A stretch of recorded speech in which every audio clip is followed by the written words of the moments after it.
Hey everyone, welcome to another episode of Arsenal Fan Circle. And I'm minded of last Thursday, Rohan, where we had severe interference issues. Hopefully not this Thursday. Yeah. And I didn't, yeah, last Thursday was riddled by interference, but watching it back, it wasn't terrible. Yeah. It just felt that way at the by the end of it. So Yeah, yeah. This time I yeah. had to check all of my Wi-Fi and do a speed test on all of them and then pick the best one and Full, hopefully that's better. full diagnostics check. Yeah. Hmm. So Tony, how are you doing? I'm doing all right. All right, so we'll start off with remembering Rocky Rocastle. Um, does any of you want to start out first? David Rocastle. Well, I can't say that I've watched too much of him, in all honesty, but I know that he's a cult figure within the Arsenal fans. He played a lot of games for us. He played like over 200 games for us. That's what I've read Yeah, up and yeah. the things that I've seen. His most famous clips that I have seen over the years have been him chipping Peter Peter Schmeichel. Schmeichel a couple of times, I think, because there's like Yes, two or three different goals that he scored like that. So he seems to be, cheeky in that way, and not afraid to try the not ridiculous. afraid to So try the audacious stuff, right? exactly. As a So as a so right as a right winger, Tony, do you have any fond memories of David Rocastle? I'm pretty much on Rohan's side, where just know him as a cult figure and Yeah, really know him when he played for the club. yeah. All right, so I can speak a little bit more at length about David Rocastle. Um, I started out with that team, the young George Graham team, and David Rocastle was a big part of that. I didn't know life. I did not know life at Arsenal before David Rocastle, so I did not know who he took the role of the right wing from. But a youth player, listening to some podcasts in recent days, he was always had that ambition and drive to get himself into the first team. And famously, Ian Wright saying that Pat Rice had said to all of the young players, which one of you are going to break into the first team because you're all costing the team, the club money because we're teaching you the ways of football, you know. So and David Rocastle was the only one who put his arms up and said, "I'm going to be in the first team." And again, Ian Wright tells stories about when he was not applying himself, let's say, as a young man. David Rocastle, 3 or 4 years his junior, was acting in a professional way, going to the club as a youth player, getting to bed early, Rohan. So he's a shining example to all of the young players. He was acting like a professional at the age of 15 years old. yeah, definitely, and that's required, right? That dedication right from the beginning, and when I look at the time that he played for Arsenal, I think he played between 88 and 93 or 92, something like that, Yeah, for 5 years. 92, 85 to Yeah, 92. 85 to 92. So he was, in fact, part of a good time for Arsenal, right? We won Hmm. two Premier Leagues at that time. Before that, it was a long time ago. So, Yeah, he was important in that period. And in fact, a few days ago, I was watching the '89 documentary on Netflix. If somebody's not watched it, they should check that out. It was really something yeah, for a young fan to yeah. watch that and how the things were. And he was a big figure there, so I could understand why he's held in such high regard. And there's a lot of people who say that he is the best player that they have, in terms of their emotional connection, really. So Yeah, yeah, and still, his name rings around the stadium, Tony, to this day. Rocky Rocastle. Yeah, the fans are always adore him and be a cult He, hero. very much endeared by the fans, and 228 appearances, 23 goals. But Also, he was not afraid to put a foot in. He was a tough player. He was not afraid to take a tackle or make a tackle. And in those times, Rohan, in the late 80s and early 90s, a lot of defenders tested their opposite numbers with tackles first in the game, and things were a lot more lenient than they are these days in the Premier League.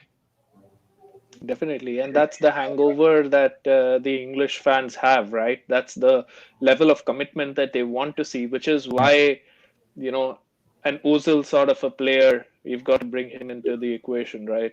yeah, He doesn't sit well with the fans because he doesn't have that uh, type of his body aggression. language is not that much not that way, Yeah, because the stats might say that he's amongst the people who run the most, but English fans want you to go into the tackles, etc. Something like what Jack Wilshere used to do. yeah, I'd say yeah. in the similar age bracket as Rocky Rocastle. And of course, I have not seen him. I'm not comparing the two, but No. that's why he was such a fan favorite for everyone, And Wilshere. and of course, Tony, it didn't hurt that he was coming to the fore in the team alongside a lot of great players. You had Tony Adams, you had Michael Thomas, you had Paul Merson, all of these young players coming to the fore, uh, and very much starting a revolution at Arsenal in the late 80s. And a lot of tough nosed players too, and kind of a different Yeah. style. What we wouldn't give for even two or three of those players in our team that we're going to pick a little bit later. So we're going to pick Arsenal's strongest 11 a little bit later. But let's just stay with David Rocastle for a few more minutes. Just 19 years ago, he's passed away. Uh, Sadly, taken too early with cancer. I think it was Hodgkinson disease, if I'm not mistaken. And yeah, sorely missed by his family, his friends, and the Arsenal fans worldwide. So, um, David Rocastle will always be an Arsenal legend, and you know, we'll just leave it there. Um, David Rocastle, he will be fondly remembered, and a lot of us Arsenal fans remember him. He is an Arsenal legend, uh, and he left in tears, Rohan, when George Graham decided to sell him on to Leeds United at the time because he did have dreadful knee injuries and knee problems. Yeah, because if you look at it, he was pretty young at that point, right? If you look at 92, he Yeah, was born in 67, so he was like 25 67, years old then. 25 years old. And for 25 years old, to cement yourself as a legend by the age of 25 means that he Hmm. must have been really good. Yeah, But it came as a surprise to me when I was reading that, when I was, over the years when I have read about it, of course, a couple of years ago or a couple of seasons ago, there was this sort of testimonial also that we had for Rocky Rocastle when there was a minute silence and stuff on yeah, his death yeah, anniversary. It was one of these important days, and to cement yourself as a legend by the age of 25 is incredible. yeah. And also, Tony, I know Lee Dixon has gone down as saying he really, really valued him because he gave him a lot of protection on the right hand side. So, Lee Dixon would have watched most of his career right in front of him, most of Rocky Rocastle's career at Arsenal right in front of him. Yeah, he was up in front of him and providing him a lot of protection with his tackles and stuff like that. Yeah. So, like we said, Rohan, a couple of league titles in '89. As you already mentioned, most Arsenal fans will know of '89. If you haven't watched the documentary on Netflix, '89 is the title. Check it out. Very, very interesting. And in many, many ways, Rohan, '89 overshadows '91 a lot, even though we only lost one game in 1991 all season. Yeah, yeah, it's the we love drama, right? And the way Yeah, that we won it in '89 can't be beaten, right? You have to yeah. go to spoiler alert for anyone who doesn't know or hasn't seen it. I don't think there's any Arsenal fan who doesn't know about it, but going into Anfield, having to win by two clear goals is something that you just didn't do at a point in the season, 19 points ahead, and then going to the wire, not winning the two winnable games before that, and going to the ultimate game of Yeah. the season. And It's just nobody gave them a incredible. chance at that point in time. But I still remember in that '89 documentary, George Graham talking to all of the players at London Colney, and you can see if you look at it again, you can see the steely, the determination in a lot of those players, and also um, David Rocastle listened to every word that George Graham was going to tell him. So a consummate professional. England international, he did get 14 caps as well, and so David Rocastle, fondly remembered by Arsenal fans worldwide, and we miss you. You know, Yeah, it's legend. such a shame as well that he would have been an ambassador as well, Tony, for the club if he'd lived. If he'd lived, Yeah, he's still a spiritual ambassador now. yeah, he is. He is. So let's move on to the next section. And we won't be able to put David. Sadly, we won't be able to put Rocastle into this team. So we're going to pick our our best and our strongest 11 that's available to Mikel Arteta right now. And I think most of this will be relatively easy to put in place, the jigsaws, but we may differ in some areas. And if you're watching in the comment section, let us know as well. So start us off, Tony, the number one spot, number one jersey. Who do we give it to? Bueno, That's the easiest question I'm going to throw you all night. Bernd Leno, bueno. probably one of the hardest worked goalkeepers this season so far. He's faced so many shots, Rohan, but clearly our best goalkeeper at the club right now.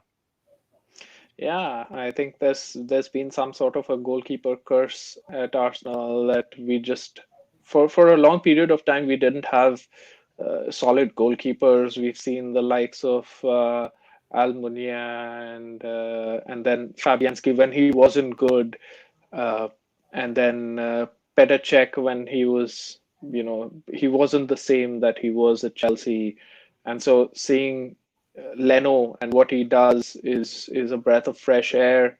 That's like you said, easiest choice there. But I the amount that he has to work, he should be given like 10% extra wages, and that should be cut from all the other players, I think. Yeah, Uh, they should go around with a cap after every game. exactly. Well, Exactly. He's doing two people's job, and he deserves absolutely everything. A little bit of a criticism that I have is sometimes he goes flapping for corners, he goes under them. There's a lack of concentration sometimes. We all remember that Southampton game where he just palmed it, yes. and we lost to Southampton and stuff. This was last season and this season also a couple of times, but I can't complain about his performances because he's saved us so many more times than he's Mhm. cost us points that Leno has been absolutely great for us. Yeah, and in fact, I was so downbeat about that Southampton game that we lost last season that I actually thought we lost 3-0. I've completely forgotten those two Mkhitaryan goals. So we did actually lose 3-2 in the end. But yeah, another thing, another glaring mistake this year was the Chelsea game at home. But he has saved, like you said, Rohan, he saved us more times than not. And recently, I've been watching some recent games, especially Liverpool Arsenal games, because they're the yardstick we have to measure ourselves up against. And a couple of years ago, we had Peter Cech in the goal, and we were leading 3-2 at home against Liverpool. And Peter Cech half parried a, a shot from Firmino, which we dropped 2 points there. And you can see at that point Liverpool were rising up to be the better team, and we were sadly declining. So I think he's definitely an upgrade on Peter Cech.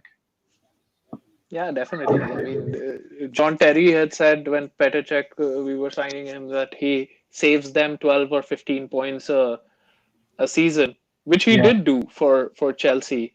And then, I mean, it's a combination of the defenders you have in front of them. You know, Chelsea had the Terrys and Carvalhos, and we had, Joker number one and Joker number yeah. two, whoever We it didn't was, have like, right? Like, we didn't have the right protection in it front of was us. Mr. Yeah, Clown and Mr. Joker, who, you yeah. could fit whoever it was. So, that is what we had. So, that sort of cost him. But then I think the game also moved on a little bit from him. He wasn't comfortable with his feet. Every time he got it in his feet, it was just like, as Scary times. he was giving us a heart attack, every Scary time. So times with Czech. Yeah. yeah, Uh, exactly. So so and so Premier League someone great, on but somewhat not an unfairly, Arsenal great. he might be remembered as double agent Czech as well, somewhat unfairly. Yeah. But I'll never know why Unai Emery made that decision to not go with Bernd Leno.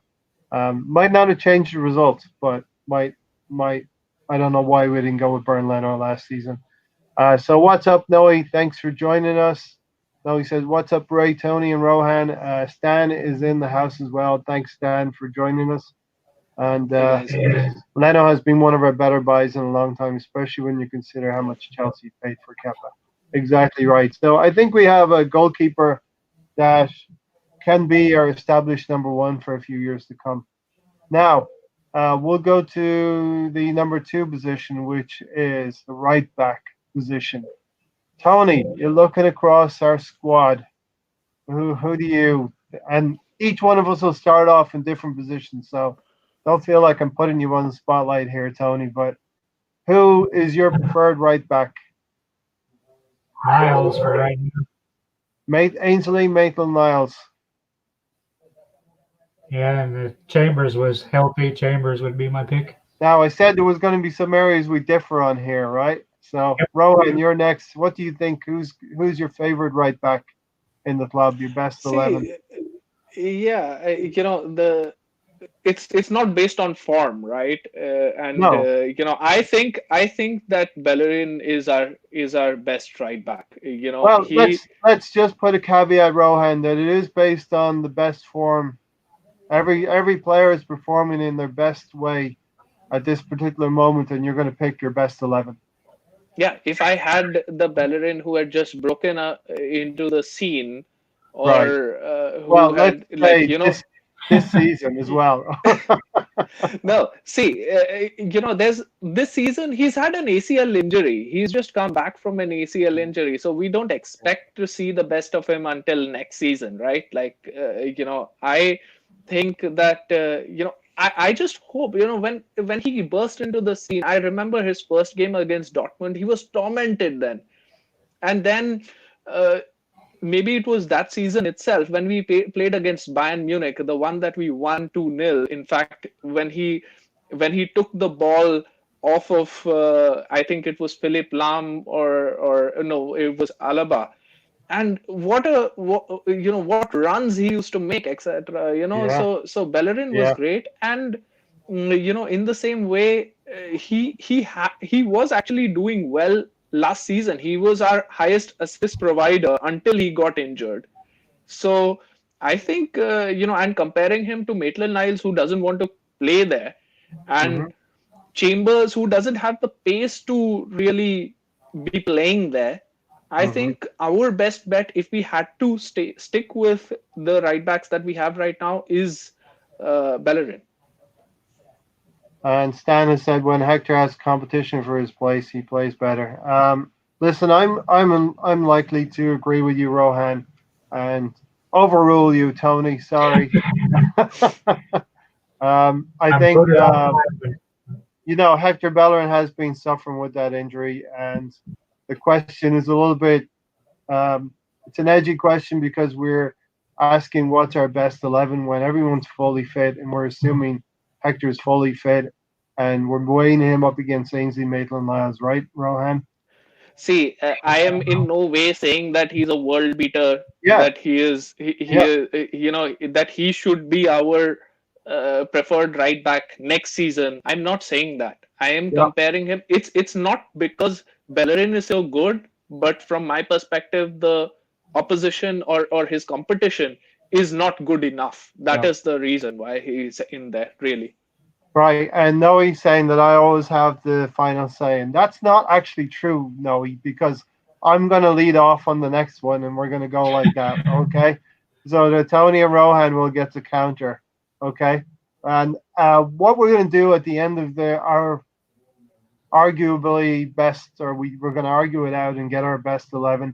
We're going to have three spots that we're going to have that we can go into the transfer market and switch. Okay. So Hector Bellerin may well be one of those spots. I would. All right. We're going to go to the left back. Now I'm going to start off on the left back here because we have to think about further down the field as well. Because in my view, we have three players vying for two positions on the left hand side. I think most people would agree with that. You got Tierney, you got Saka, and you got Martinelli. And I think we're going to differ in these areas. But Tierney has not proven to me that he can be injury free for a full season. This this Saka, Bukayo Saka, it's been frightening how he has progressed for me. So I'm fully happy with leaving Bukayo Saka as left back and let that be his specialist position. Tony, Tierney.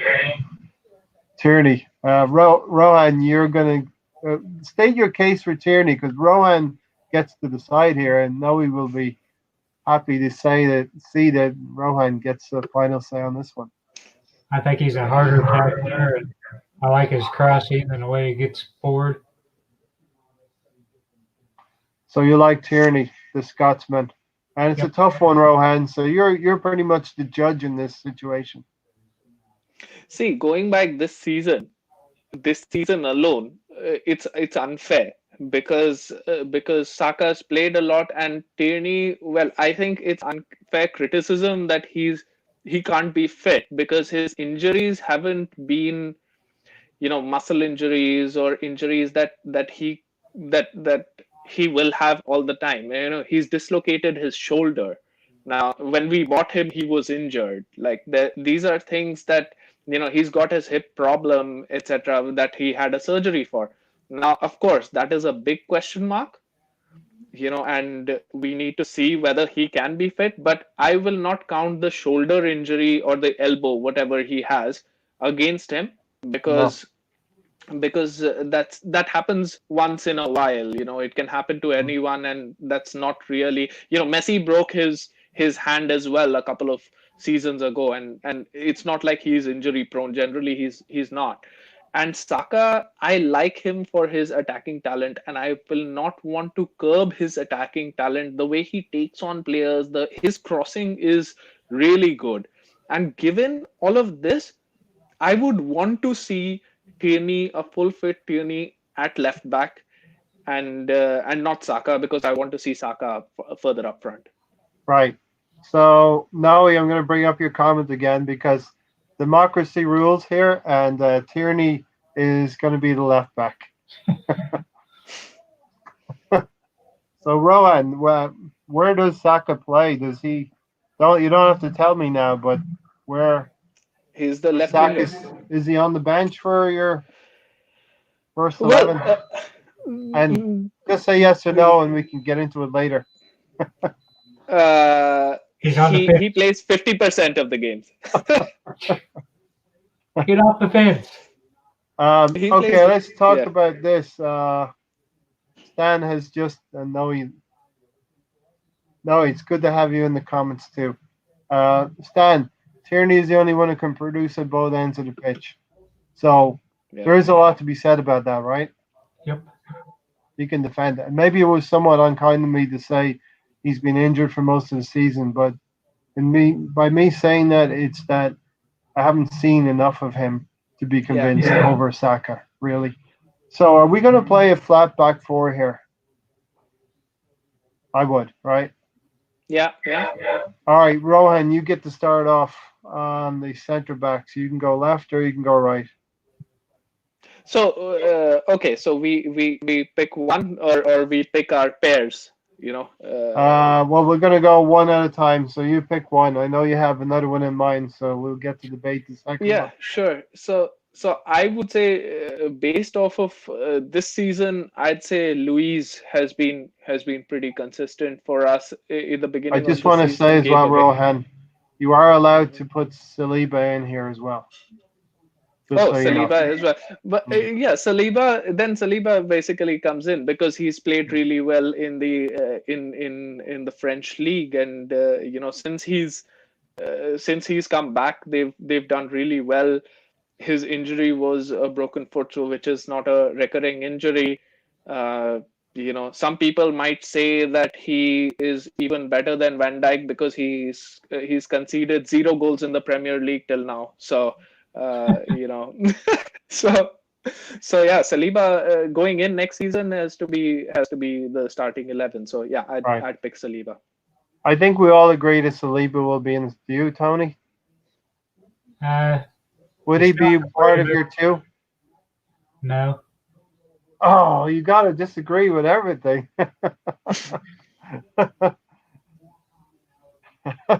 Okay. Who would you put in instead of Saliba?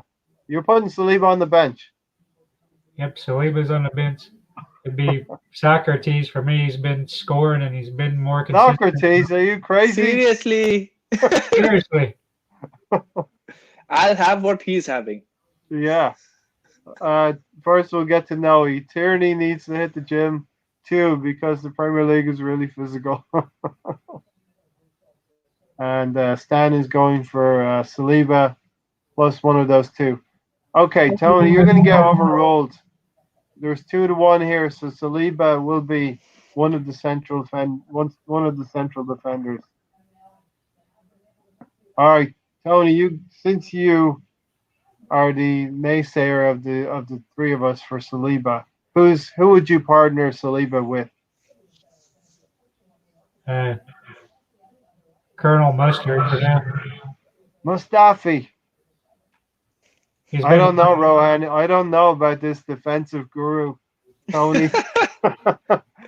To Agent Tony is out to get Double us. agent Tony. Are you working for the Spurs or what? No, Um, so you go, Rohan. Who would you pair Saliba with? I mean, given what we have right now, I would pair him up with Luis. Wow. Luis and Saliba. That'll be my partnership. All right, we're going to take votes in the comment section because I differ as well. So we have Tony on Colonel Mustard. Rohan is picking David Luiz, and everyone knows that I kind of favor Murray. Pablo Mari, to pair him up with Saliba. I Murray has played lesser games than Tierney. Like how, Yeah, but he hasn't been how injured. yeah, but he came in unfit. I So didn't. so so Yeah. see, I would like Murray as well. I don't think that Luis is the answer to our problems. If I were not to choose Saliba, it would have been Luis and Mustafi. I've got to be honest. So that is what it is. But Luis, for his ball playing ability and his attacking ability as well. Given that, I'd pick him. Yeah, just All because I right. haven't seen So enough of Murray. yeah. Okay. So we have Tony, Stan, and Noe. You get to decide, and anyone else watching in the comments section, you get to decide between Colonel Mustard, David Luiz, or Pablo Marie. Hit us up now, and this is probably the most difficult discussion we're going to have, or maybe midfield as well, right?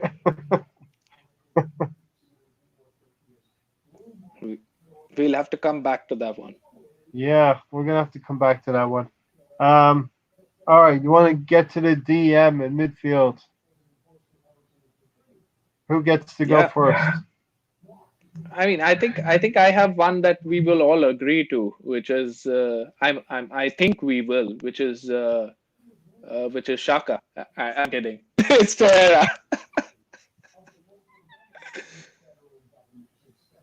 All right, that's two votes for me. Come on. Hey, our viewers have spoken, Yeah. How much Okay. did you pay Yeah. Stan? and they are allowed to disagree with me, Tony. You gave him money under the table. Monetary gain, money makes the world go around, baby. Okay, so that's our back four decided. We have got Leno, we've got Bellerin, Saliba, Mari, and Tierney. All right, Yeah.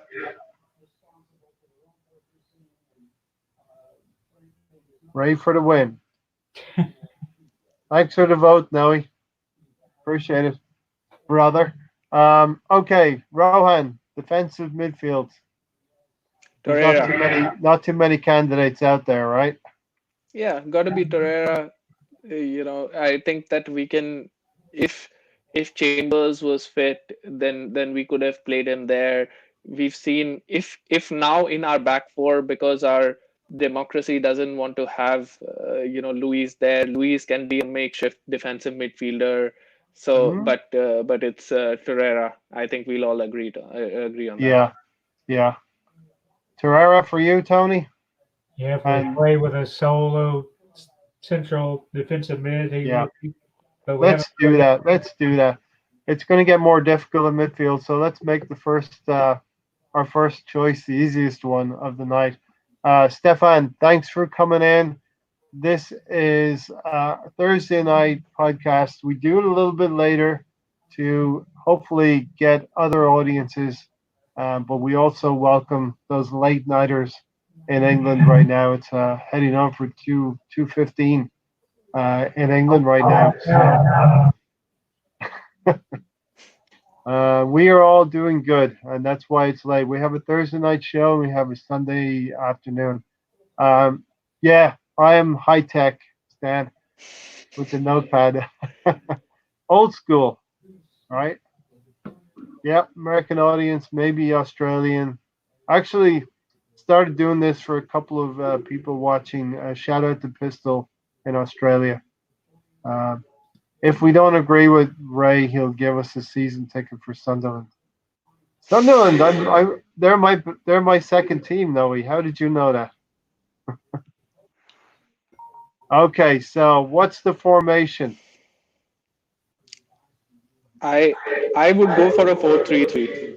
Yeah, me too. I would go for 4-3-3.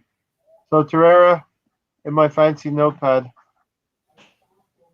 gets his spot. Okay, Tony, I'm bringing you to difficult questions tonight. Who's your next candidate for midfield?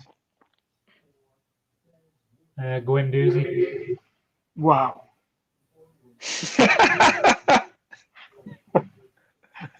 Rohan disagree with me all night. Tony, I don't disagree. I don't agree with that. Rohan, uh, I'd go for Shaka.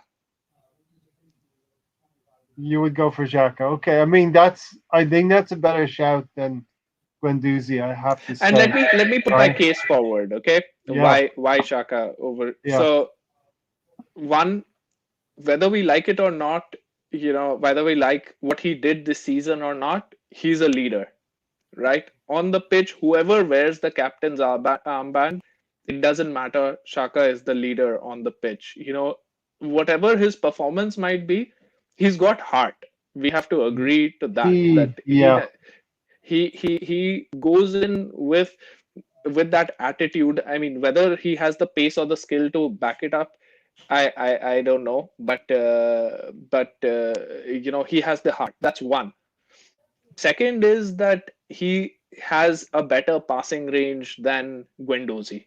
Hmm. I know that Guendouzi had one pass against Tottenham that he made to Alba that he scored, but for me, Guendouzi still is. He's somewhere in between, right? He's not a defensive midfielder. He's not Yeah.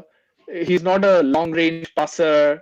He's somewhere in between. I'd want him to do well. Even He he has a lot of heart, but he's yeah. not he's not a specialist on anything, I feel. He's a very frustrating figure, Guendouzi is, because and I feel like Arteta, he's worked with these players for 50 days, however long it's been, 7 or 8 weeks, and he's improved every one of those players. But Guendouzi's still the same as he was when Arteta took him out of the packaging. He's still the same player for me. Yeah. Uh, Frustrating in a lot of ways. A lot of people have a lot of faith in him. He divides opinion again, Rohan Guendouzi. You're either a Just think Guendouzi this. fan or you're not. Yeah, just think this about, and I like Guendouzi. I like him for his attitude, but I feel like he wants to go into every fight that breaks up, right? Like he wants to be in the midst of it, but he's not yet a world beater, right? Like he's not Roy Keane till now. Hopefully he will be, but he's not. And I just want to use this example of this season. We've had a player like Maitland Niles, right? Who has who's been given the chance to play, and who's been given the chance to play at a position that he can make his own for the coming years, and Yeah, he's refused to play, versus Chaka, who under Emery played left back for a lot of the games. In the Chelsea game, he played centre back when David Luiz got sent off, and he has not complained. And the reason why Saka has been so successful going forward, and why Ray, you named him in the team, was because Shaka is back there defending on the left back position. So given all of this, it gets overlooked sometimes, but I feel that he's an asset until we get an upgrade, of course. But he is an asset to the yeah. team. And we're going to linger here a little bit. Has anyone told the host he's a spitting image of young Billy McNeil? So I'm going to have to check that out. I think it's Celtic Billy McNeil. You're right, Noe. So I'm going to have to check that out a little bit later. Um, I'm not sure. I've been called old Rozicki, but yeah, I'm not sure about Guendouzi. He's more of a Robbie Savage than Robbie Keane for me. Exactly. Uh, he's a frustrating player. Guendouzi is. There's a player in there for sure, but I don't know if any has any of the coaches really coached his game. Rohan Emery hasn't Not done really. that. Arteta hasn't done that. Yeah.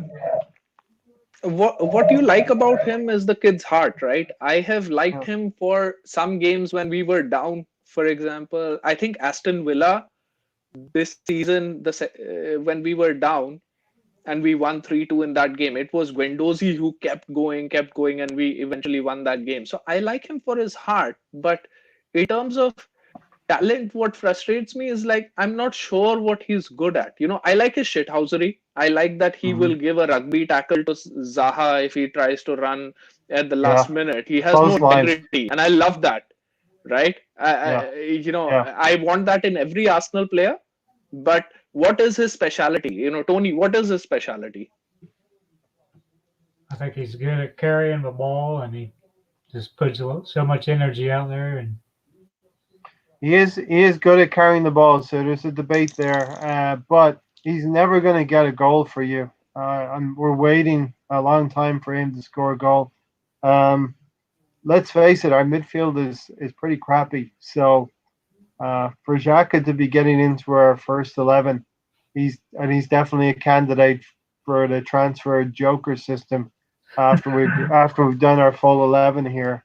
But you're overruled, Tony. The decision has been made 2-1. Granit Xhaka is on the left side of midfield, and can we? Just to spite Tony, we've also given him the captain's armband.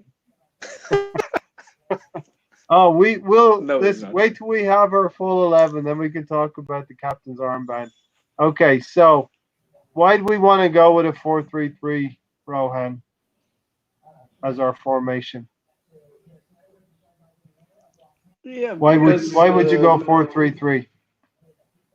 because our number 10 position, I feel that that position has now become a little outdated. It's such a Yeah, specialist yeah, position, and not many teams play that a triple pivot with two sort of number eights who can go forward and drop back.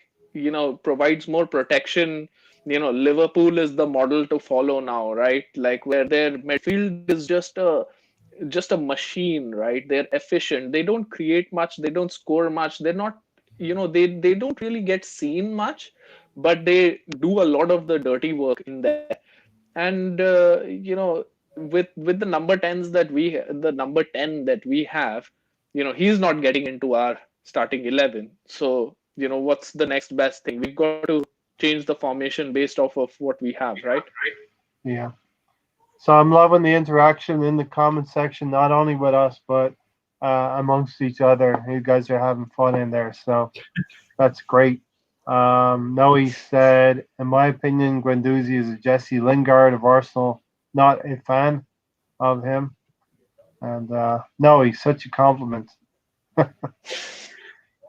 But Stefan did have a question, um, a real question. Tony, when will football return? Early June. Early June. Rohan, are you hoping? You can't say with too much certainty, but Wimbledon has been cancelled, which was uh, supposed to start on June 29th. yeah, yeah. So, I think Tanner put it out there that they definitely know something that we don't Somebody know. knows something Of out there, course, Tony. Yeah, correct. yeah. Of course, the Premier League is it's so money minded that they will not mind risking players or fans or whoever to make that money because they don't want to pay that to the broadcasters, etc. So it's quite possible, but the way the situation is right now, I don't see it returning until any date is just a guess right now, but I don't think it'll come back until like you know July or Yeah. something. Maybe in August or That's September. that's tough. It's a tough question to answer. Is it fair to say, Tony, if this goes on longer and longer, the longer this goes on, the likelihood is this season could be either scrapped or there's only two games that I saw that could be played for every team to play 29 games, and it could just be finished after 29 games. What do you think, guys? I But think what's the point of playing 29 games? yeah, you might as well Just do to that. put an end to the season and have the asterisks there, and season ended after 29 games.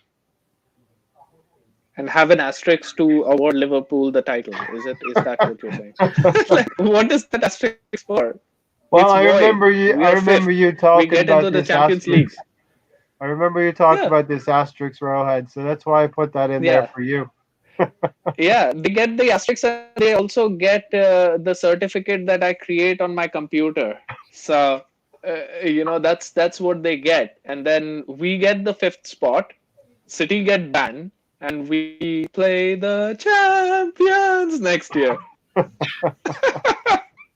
Yeah, play Champions League next year, right? Yeah, yeah. It's a tough question, but do you think the longer this goes on, Rohan, that the likelihood is the season could be just null and void as well? That's another option. I feel that that's the practical thing to do, but I honestly don't trust the Premier League and their thirst for money. I've read Hmm. articles where they would owe sponsors, in the sense they would owe broadcasters $1.2 billion, Sky and BT.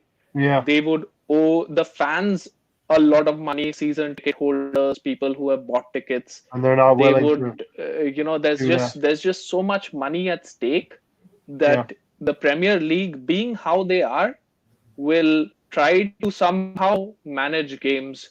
But if I were, if I were a prudent person, I would say, that it should get cancelled now if it drags on Yeah. in the summer.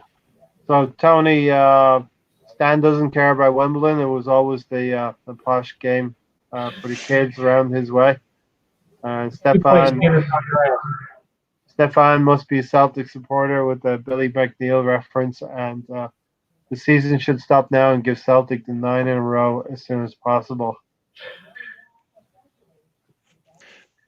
Um, Just a bit of news that the Belgian league did get cancelled. Did you read that? It Yeah, did I I get did read hear cancelled, that and on a Club podcast Bruges, earlier. Yeah, right? So Club Bruges did get the championship, but in all like fairness, let me put it out there, they were 15 points ahead, and they only have 16 teams in their league. So they had to play 30 games in the league, and they had played 29 each. So there was yeah, only one game that was left. one game. Yeah, One so Club Bruges has been awarded the champions, the championship, and there's no team going down, and they've added two more teams being promoted. That's what's happening in the Belgian league. wow. I wonder if other leagues probably would not happen, but other leagues could take that as a precedent. But no, he said Rohan for the win. I wasn't quite sure what FTW was for a second there, but came to me for the win. Stan, just give Liverpool some Amazon vouchers and tell them to be grateful. Liverpool have won the Prem, same as Scotland and Celtic in Scotland. Shame is some clubs could go to the wall, and that's a very, very real possibility as well. You would really hope that it's never going to happen, but the Sky and the BT Sports who are making all of this money, uh, they should really try to prop up the younger or smaller teams in the leagues. If the season gets voided, Liverpool fans will riot. Yeah, I mean, I can't imagine. Well, I can't imagine if Arsenal were in their position and this was going to happen to us. Do you feel bad for Norwich or Sunderland or Portsmouth or like any of the teams that go down that are yo-yo clubs that are, we don't feel bad Of for course, anyone. Why should yes, we? of course, It's but Liverpool have been spectacular this season. You have to say that. You can't say they have not. on record, I clap for them. Oh, it's like Stan. What does Stan say? He had a heart of coal, right? they both do. Yeah, they both have a heart of coal. Okay, right-sided midfield. You've had enough time now, Tony. Rohan, you go first because I feel like Tony was on the spot in the last round. Right-sided I midfield of the three, and this is a very difficult positional. It is, and I would currently go for Sabeos. Whether he stays or not is a question that we don't know. But Stan will obviously comment that he's not staying. He said it from day one, and but we need a little more creativity in that midfield. Shaka is sort of defensive minded in my eyes. He was brought in to be that defensive midfielder.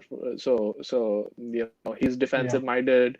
So is Torreira. So we need a little more going forward. Even if we switch from that to a number 10, I think Ceballos could do that job as well. So given that, I'd pick Ceballos as my number 10, Right, as my third right. midfielder. So now he's picking Pepe, but maybe he's going to do it as a four in midfield. So let me know, Noe, if you're thinking that way. Um, and Tottenham are asking the government to use taxpayers' money to pay non-playing staff when Daniel Levy transferred 7 million last year. So yeah, this is true. A lot of the other teams are actually doing something for the community, and Tottenham are clearly not. You know. So Tony, I would also pick Ceballos as a right-sided midfielder. With the caveat, we're going to have three options that we can go into the transfer market later after we pick our first 11 here. But for me, it would be Danny Ceballos. I think he has a little bit to go to impress, but I think he has done a reasonable job so far. Tony, what are you thinking? We have two Ceballos here. So I'll say three. Salsa Verde, what? So I'll say Verde for me too. For you too. A little bit of Ceballos goes a long way. All right. So we have consensus there, and I wonder, have we agreed on anything since Bernd Leno at this point, up until this point, and Ceballos goes into the. Okay. Yeah. Our front three, Rohan. Um, the easiest one will be the central striker. So let's start on the Is it? central striker. Is it the easiest one? Uh, I don't know. For me, it is. You know it. It's got to be Aubameyang, right? Like, Yeah, uh, there's nobody else. We've got to keep him. Every podcast I come back and say the same thing, And I'm not gonna stretch for too long. I don't have to make a case for Aubameyang being we in don't have this to make team, a case for and Aubameyang at all. and Aubameyang is my central striker. I agree with you. You'd easily get 30 goals, 30 probably 30 league goals as well as a central striker for Arsenal, and he would get quite a few more goals as well after that. So Aubameyang for me in central striker. Tony. Lacazette for me. Oh my God, Tony. All right. You and then you're gonna play Laka in the central, and then you're gonna put Aubameyang on the left, right? If we're going with a three, I have to put him on the left.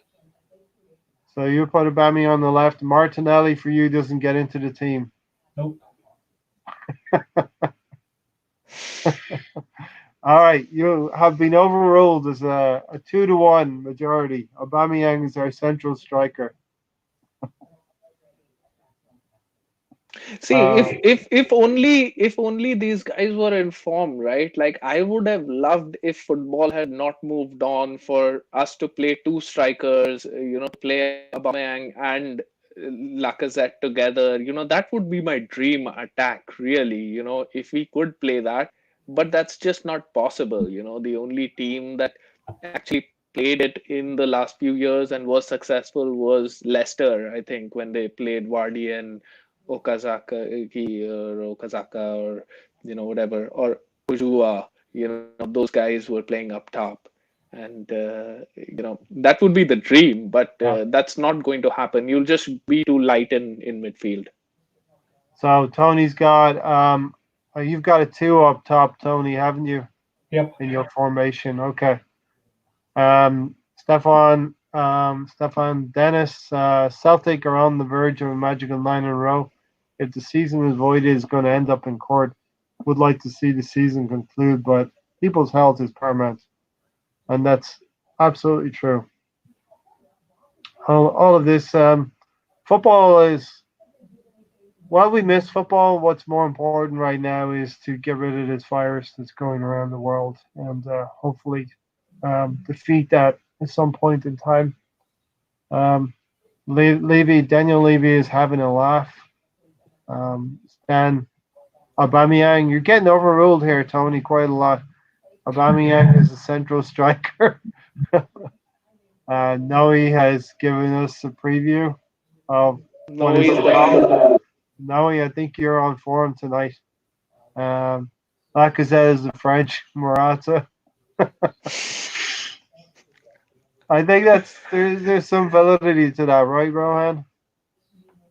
Yeah, and to be honest, I like Lacazette. He does good for the team, but his primary job is scoring goals, and he's just not doing that. He's terribly out Tony, of form. And if I had to sacrifice one, I hope I get a chance to sacrifice one, and I'll be like, I yeah. won't even think twice, and it'll be Lacazette gone for me, and Aubameyang staying.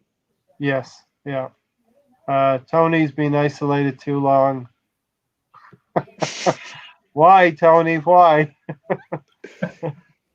He's the Even Shiva protagonist is yelling at tonight. him.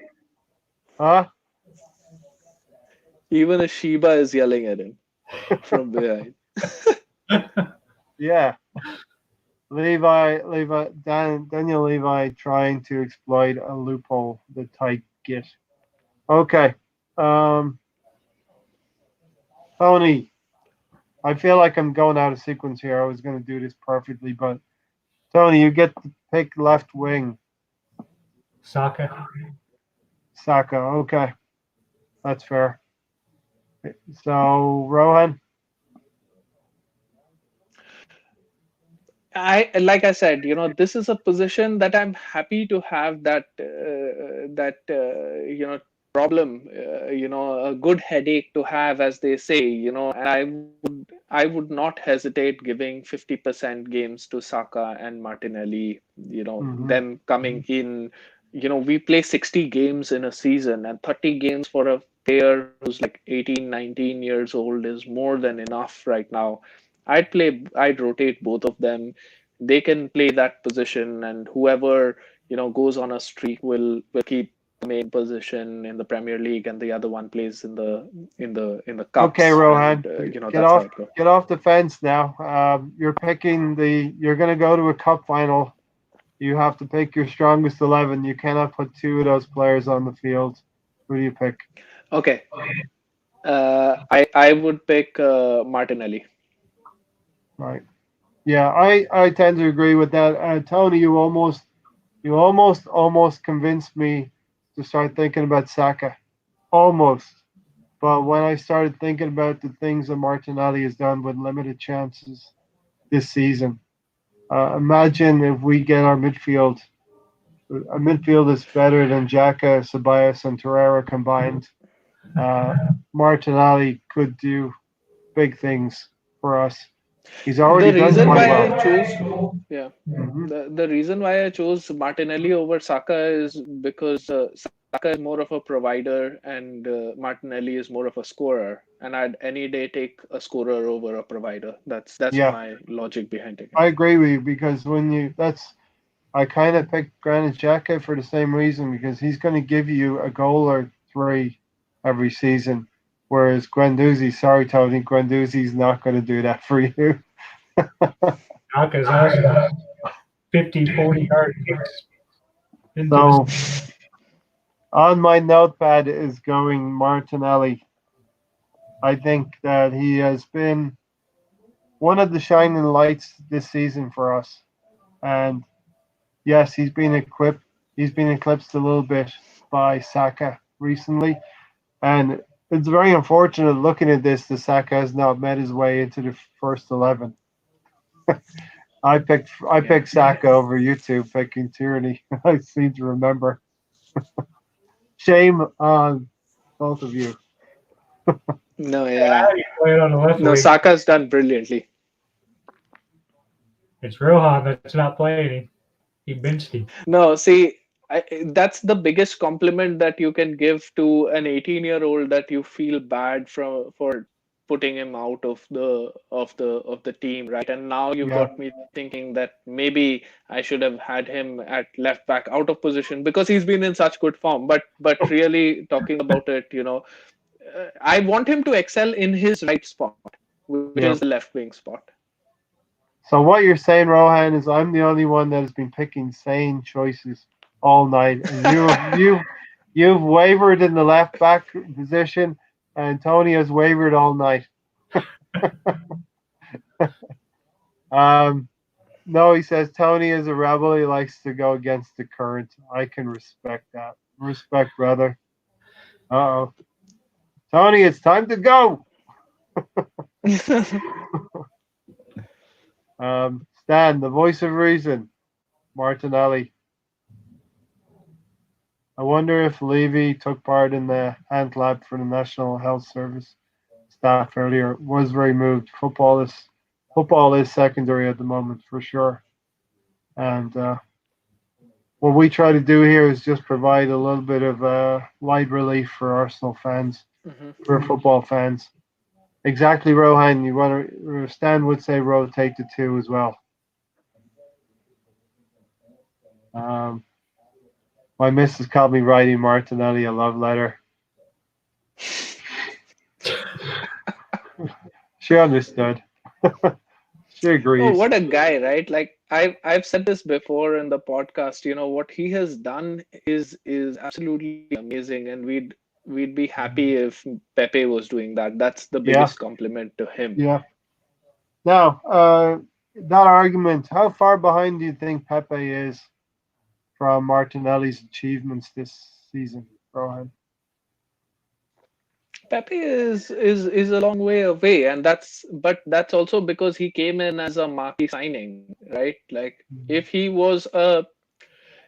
was our academy youngster and he was doing all of these tricks and his output was as much as he has had, we wouldn't be on his back as much as we are now.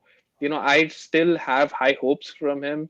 I hope that he is going to come do well. He's a box of tricks, and there's no reason why he can't be the Arjen Robben sort of player for us. But this Yeah. season it's not worked out for him. All right. That was just precursor to the right wing, the final position in our strongest 11. We argued over some positions. Um, yeah, Tony. Tony mixed things up quite a bit tonight. Um, for me, everyone probably knows I would go with Pepe on the right wing, that right-sided attacking spot. Um, I think the 72 million clouds a lot of people's thinking on him. I think he's done quite well. If he would have been 6 million, just like Martinelli, yes, Martinelli's probably done more than Pepe this season, but he wouldn't have come in for the same amount of criticism if he was 6 million from the Switzerland league or wherever, the fourth division or the Swiss league. But Nicola Pepe for me, I think he's done quite well this season. Last count, Tony, five assists and 5 goals. I know I'm behind in the Lacazette bet, but yeah, I would go for Pepe. Tony, your choice on the right side, Pepe. Pepe and Rohan. Same, Pepe. No, no Reese Nelson. You don't want to be No, swayed. Reece Nelson. You don't want to be He's convinced. frustrated me this season, I feel. Nelson has. Come on, Stan. I think Stan's playing devil's advocate there. All right, so here is in my fantastic notebook style. Your 11. Vern Leno, Hector Bellerin, Tierney, Saliba, Murray, Herrera, Xhaka, Ceballos, Martinelli, Aubameyang, and Pepe. So That's a good team. I think that's a good team. Obviously, we all know where our problems lay in this team. Zaka. Tony, if we're looking at one area, especially if we're looking at this back four, I think it's a pretty decent back four. Pablo Mari and Saliba, we don't know what Saliba is going to be like. He's probably going to have to adapt to the Premier League. But we all know midfield is the problem area. Right, Rohan? Yeah, midfield defensively we need to come good because offensively I still have faith in the offense that we have. Pepe should get better, and Martinelli, Saka, if they get a chance, they do better. Uh, so defense, midfield, and this one, and right back. Okay. Rohan, you can go first. There's one. You take the first transfer. Who would you transfer, and who would you buy in his place? I I think my big money signing for the summer is going to be Upamecano, who's going to come in at center back. That's going to And be my who big who money would you signing. pair? Who would you pair him with? And Saliba. Saliba. Okay.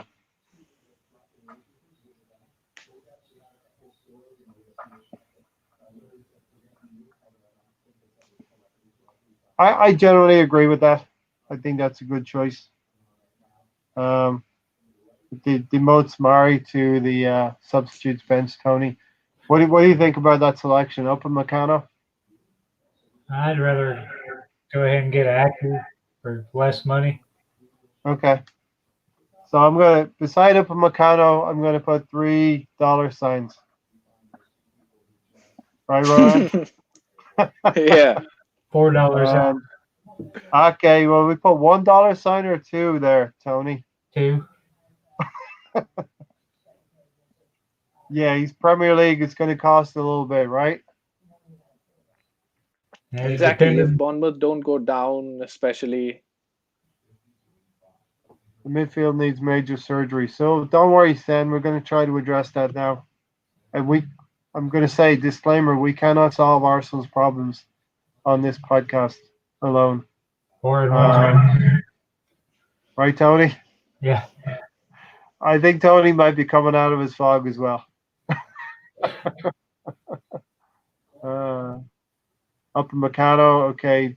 Uh, Corey Partey for Xhaka. And no, he would buy Kai Havertz and Sal Ozil. All right, Tony. Other than Ake, where would you spend? Let's say we're bringing in our second player. Where would you put that in? Where would you put our second player? We're Party, going to sign in the summer. party for Trey. Partey or Torreira?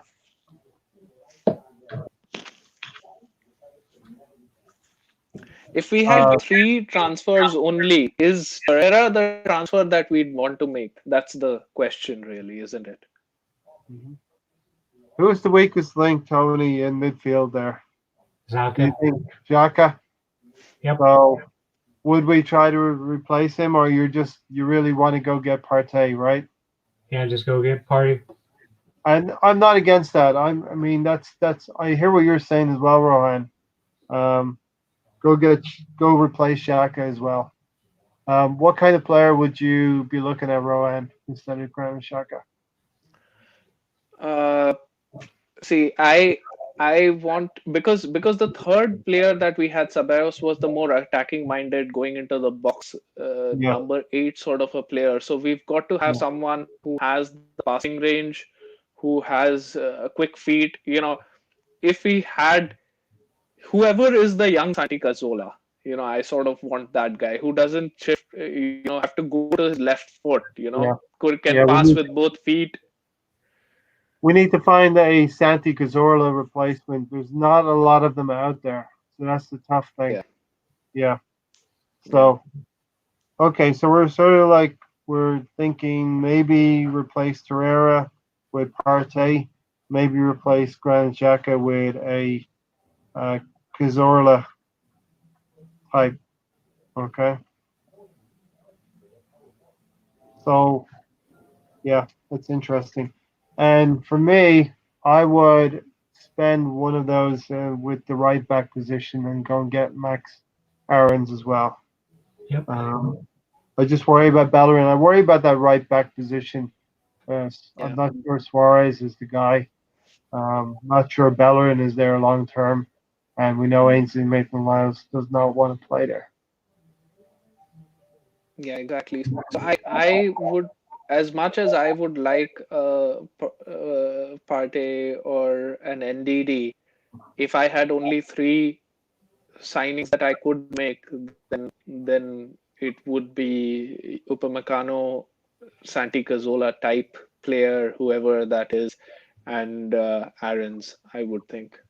Okay. It would either be that or maybe an attacking midfielder, a Grealish sort of a player, or somebody else, some other number eight. But Torreira is out of the midfield. Torreira is the one who's actually solid, and we all might agree to, right?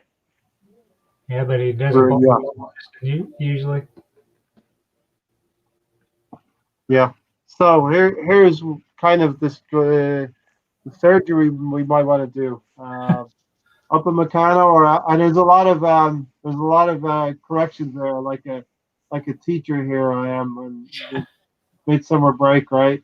For Mari, we've got an Up in Meccano or an Ake.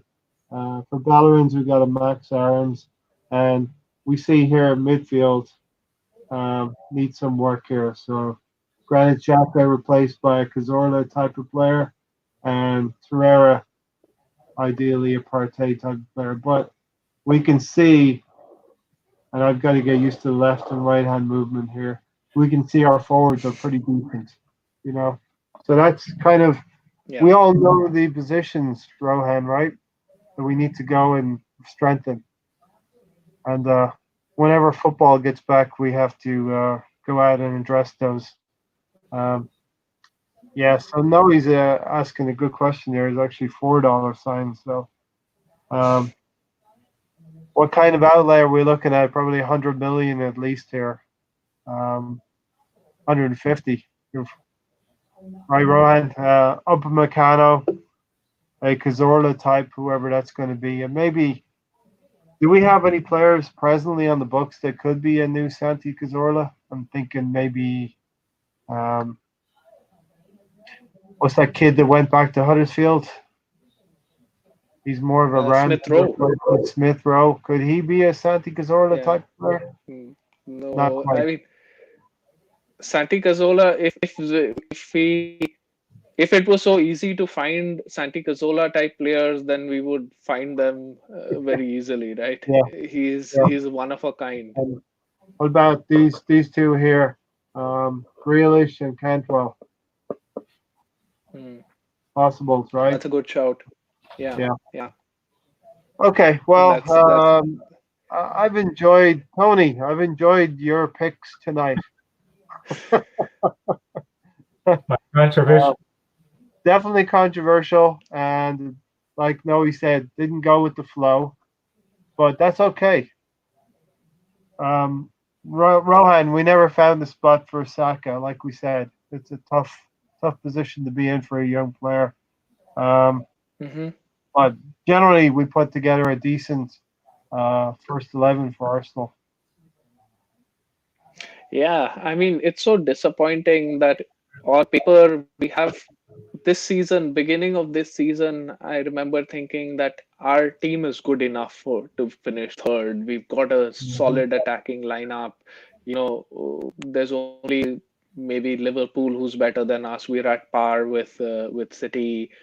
And then everybody else had their uh, problems. Like Spurs had their problems, Chelsea had their transfer ban, Manchester United were under Ole, so they all had their own problems, and then we screwed it up royally. Yeah. Hard to believe that at the end of October, when we beat Bournemouth in a very dour game, we were third place. Exactly. Hard to believe that, Tony. You couldn't believe that now, right? Nope. If I told you that now at the end of October, and we would go over a month, maybe 2 months until we got our next win. So that was pretty dour. Tony scandalous picks, no, he said, and Stefan Santi was a great player. Not easy to find someone like that. So indeed, but that's what the club is tasked to do. Uh, Ndika or Ta could also be a sneaky option instead of Upamecano. So I've heard some. I don't know if people are spreading rumors right now, Rohan. I've heard some news that maybe Upamecano would be willing to come to Arsenal. I heard Sure, it. we have to show the cash. I go there. What's that, Tony? Said Smith Rose rumored to go to Leipzig Rumor to go in the opposite direction. Right. buyback clause. Yeah. Okay. So thanks for joining me, Rohan and Tony. That was our Arsenal 11. Um, it was democratically chosen between the three of us, with some help from the boys in the comment section. So thanks for that, everyone. Um, any final words, Tony or Rowan? Tony? Nope. This is becoming a thing, right? So I'll get overruled anyway. yeah, What's the thing? When I no, ask him for comments, he's got no comments. yeah. That's whenever we ask him any last words, he's like, no. Tony brings it with intensity in the middle part of the show. So he switches it up. Um, Noe, thanks for coming in, and Stefan, thanks for coming in as well, and Stan as well. I always say it would just be three of us talking amongst each other, but it's great to have people in the comments as well. So yeah, as Stefan said, please take care, everybody out there, right, Rohan?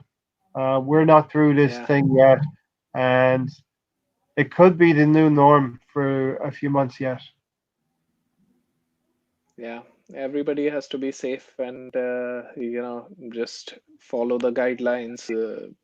We come out of this the other side, and if we are healthy, we'll be able to enjoy the football that's in store, right? Of So course, of let's course. keep that as a motivation, if nothing else. Yeah, and let's also we know as adults what to do, but let's also help the teenagers and those in their 20s who feel like they're invincible with this thing. We're starting to find it's not completely so that you're not completely invincible with this thing. It's very, very deadly, so be careful. Mhm. So, without further ado, we'll close it out. We'll come back on Sunday. I think we'll do some more anagrams on Sunday, right, Tony? Yep. Defending He's champion. got to defend his title. Actually, that might be the consequence of your actions tonight. Is you're still suffering the euphoria of winning on on Sunday. That your judgment has been clouded. Your judgment in this first 11 has been clouded tonight. Yeah, Tony is the defending champion, and he will defend his title on Sunday. We'll try to get some worthy competition. And Rohan, a good second place. So perhaps roles can be reversed on Sunday. Until then, everybody, hope you're enjoying the podcast. It's a little bit different, right, Rohan? We're not having football to talk about. We're trying to scrape around in the bottom of the barrel and find something. And as usual, I'm talking too long right at the end of the podcast. So until Sunday, No, it's final word, Rohan. yeah. Go. No, everybody be safe. It's great to have the engagement here with the comments, and Yeah, it's not like they have a lot of choice going in anyway. Not like there's like a lot of football going on. So, yeah, yeah, what better than hearing three guys battle it out for the best starting 11 and then put your thoughts in. yeah. Put your thoughts in for your starting 11 as well. If you're watching this on playback, I know a few people do watch it on playback. If you're just catching up right now, we did have a tribute to the Rocky Rocastle, Arsenal legend. So until next time, until Sunday, we will see you then. Thanks for joining us. Thanks for watching, everybody. And hit that subscribe button if you haven't already done that. Hit the like button. Appreciate it.